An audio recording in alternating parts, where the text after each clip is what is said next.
Hey guys, it's Tanya Lynette from Poshmark and Twitch. I am actually a Poshmark reseller. I've been on there for about 7 years now. I believe it started in 2012, selling on Poshmark. I am also a Twitch streamer, meaning I play video games online. Way fun. So Poshmark is my daytime job and Twitch is my nighttime job. So hang out with me today and we're gonna run through a couple of tips on how do you know what to buy.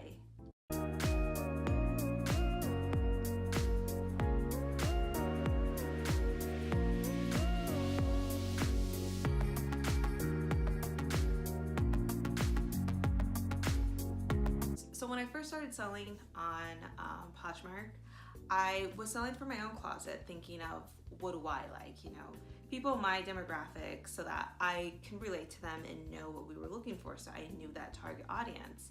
So my first tip is to think about who you're selling to.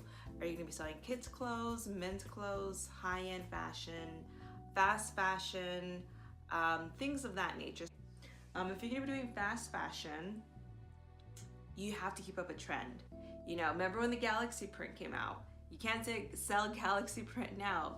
So that's one thing to keep in mind, is that you're gonna have to constantly be turning inventory and trying to sell it quickly. Get it in, get it out. So I would recommend buying fast fashion items, like maybe directly from Nordstrom, like Nordstrom Rack, or TJ Maxx, somewhere where you can buy it and return it if it doesn't sell.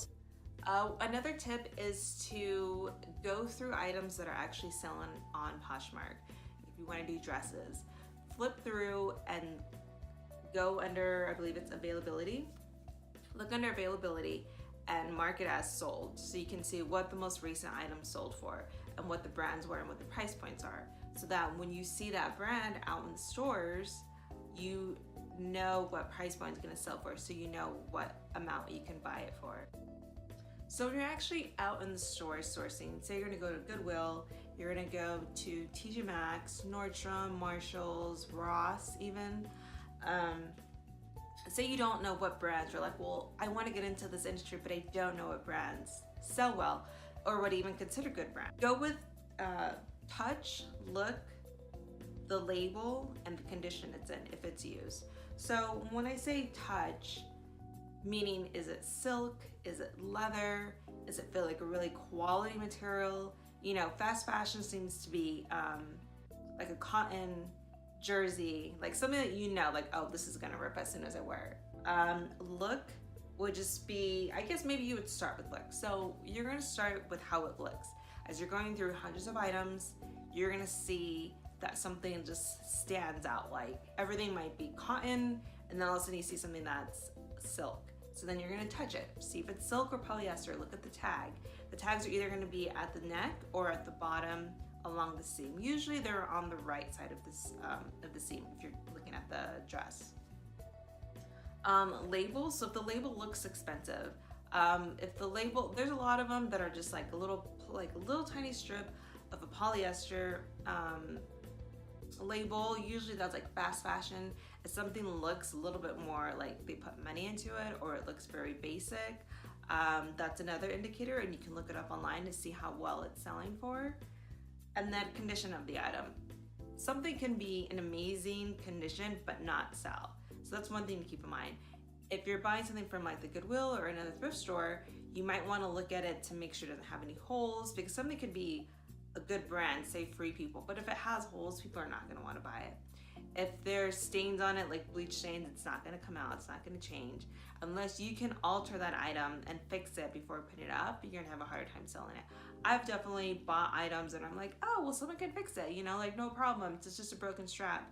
And then it sits on my rack for a year. So those are things to consider, is that unless it's easily repairable or you're going to repair it yourself, it might be worth just passing on. So another thing we're going to go over is budgeting. Always look at what things actually sell for them. Also think about what sells fast for you. Is it shoes? Is it purses, handbags, dresses, kids clothes, men's clothes, things of that nature. There's times where I was able to get a lot of shoes at once, so then shoes were my bestseller. There were times where I came home with like 200 purses. We'll talk about that in another stream. 200 purses.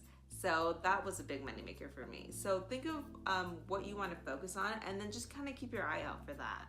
If you're into shoes, you're gonna know a lot more of the designers than someone that isn't really into shoes. So think of something that you're really comfortable with, that you can really study and get to know the ins and outs with that product.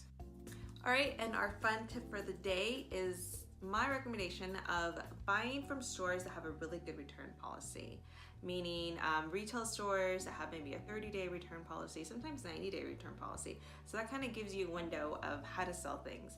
And if it doesn't sell within the return period, you can always take it back and then get your money back and then buy something else that you think will sell. That's probably one of the best recommendations I can really give someone when it's about buying inventory. So that way you're never really out money if it doesn't sell. Even a couple of thrift stores also do that. I know the Goodwill at certain locations do that.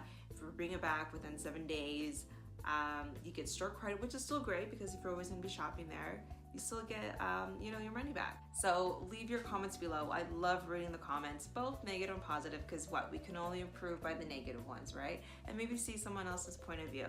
So thank you so much for hanging out, and I hope you guys have a wonderful day. Drink water, eat avocados.